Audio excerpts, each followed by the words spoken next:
मानव जाति के उद्गम से ही मनुष्य को पर्यावरण के प्रति निस्सीम आदर और सम्मान रहा है। अगर हम मानव जाति का इतिहास देखें तो समझ आएगा कि अश्वयुग में भी पर्यावरण मूल्यों पर कितना प्रकाश डाला गया है। ऐसे कई चित्र मिलेंगे जिसमें वन्य जीव और वनों का संरक्षण एक प्रमुख कड़ी है।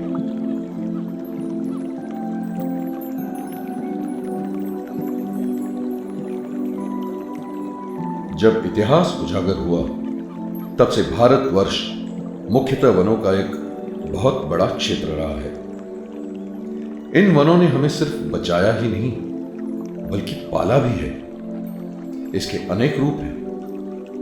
सूर्य की प्रखर किरणों से छांव देना, प्राणी मात्र को घर, हमें पर्याप्त संख्या में अन्न और औषधि का निर्माण, वनों का ये अनन्य साधारण महत्व रहा है।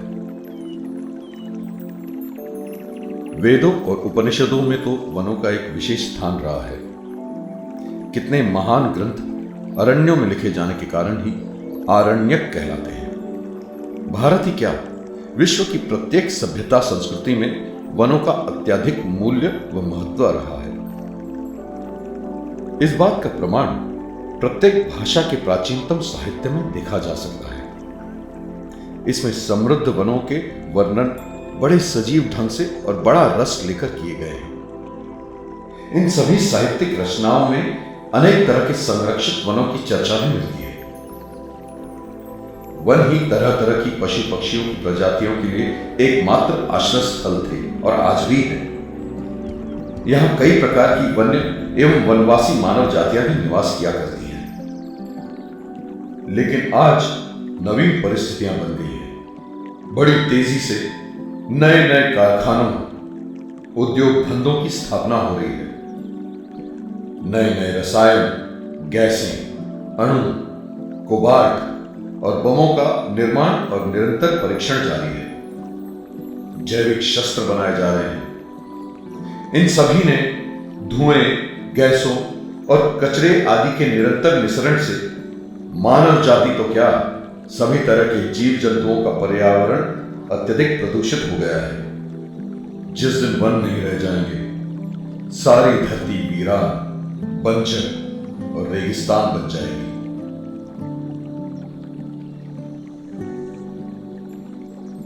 धरती पर वास कर रहे सभी प्राणी प्रजातियों का अंत हो जाएगा।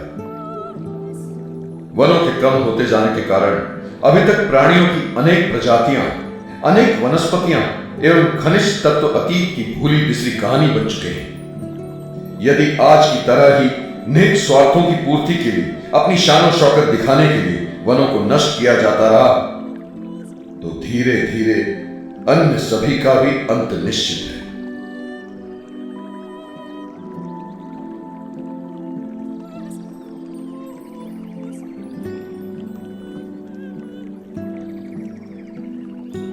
वनों के साथ ही वन्य जीवों से मानव जाति को अनेकों अनेक लाभ होते हैं। वन्य जीव मानव जाति की खुशहाली के मूलाधार हैं।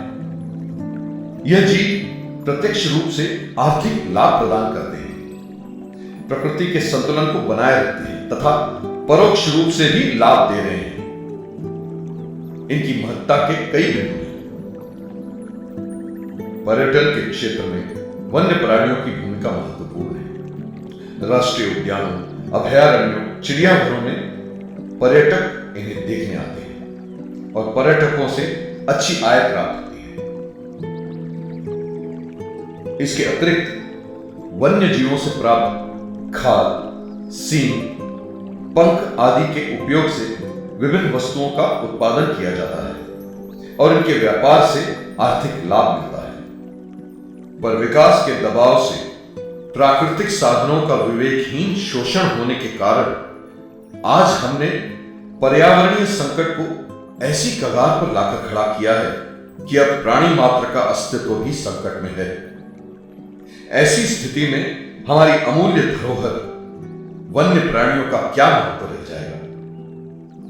शुद्ध प्राणवायु का अभाव, दूषित जल, कृत्रिम खाद्य और रसायनों से मिट्टी की मौलिकता का विनाश, सिमटते प्राकृतिक वन, वायुमंडल में प्रदूषण से बढ़ता तापमान, अन्न में पौष्टिकता की कमी और वर्षा का अभाव आदि पर्यावरणीय घटकों के मौलिक स्वरूप पर ही आज आघात हो रहा है। इससे वनस्पति और वन्य जीव के संरक्षण पर ही एक प्रश्न चिन्ह लग गया है। भारत देश के अतीत में यदि हम जाएं तो पाएंगे कि कवियों की कविताओं और लेखकों की रचनाओं में भारतवासियों के प्रकृति प्रेम एवं प्रकृति वर्णन से रोम रोम पुलकित हो उठा।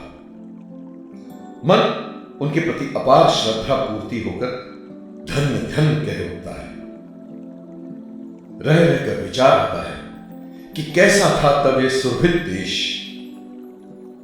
ऋषि कन्याओं द्वारा प्रिय वृक्षों का लालन पालन, गांव गांव में बाग बगियां, वन उपवन, राजप्रासादों, ऋषि आश्रमों, बगीचों और राजमार्गों पर अर्जुन, अशोक, केतकी, कदम, चंपक, नाग केसर, मंदार, केल और भांति भांति की लताओं का रोपण करना न केवल गौरव की बात थी, बल्कि उनकी दिनचर्या और तत्कालीन जीवन शैली का अभिन्न अंग था।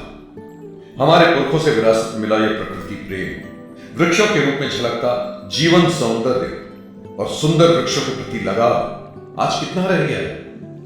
यह प्रत्येक व्यक्ति के आत्ममंथन का विषय है। इसीलिए वृक्ष वंदना और नाग वंदना को हमारे धर्म में अनन्य साधारण महत्व दिया गया है। यही मौलिक सोच है जो आज भी वनों और वन्य जीव के हो रहे नुकसान को बचाए रखेगी।